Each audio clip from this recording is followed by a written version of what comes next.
సిడ్ఫీల్డ్ screen play స్ట్రక్చర్లో act 3 ఇది cinema చివరి అరగంట.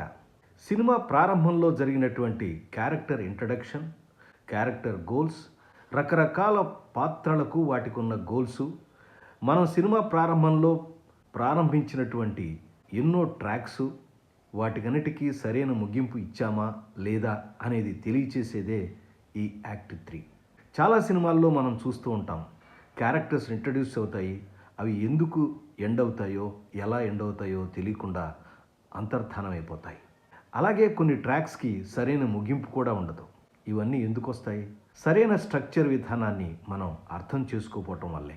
సినిమా స్ట్రక్చర్ని అంటే స్క్రీన్ ప్లే స్ట్రక్చర్ని గనక అర్థం చేసుకోవాలంటే సిడ్ఫీల్డ్ స్క్రీన్ ప్లే స్ట్రక్చర్ ఒక ఈజియెస్ట్ విధానం.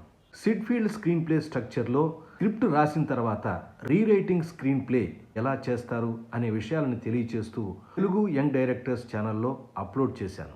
మీకు గనక స్క్రీన్ ప్లే స్ట్రక్చర్ తెలుసుకోవాలనుకుంటే ఆ ఎపిసోడ్ని తప్పకుండా చూడండి. మీ అభిప్రాయాల్ని నాకు తెలియచేయండి.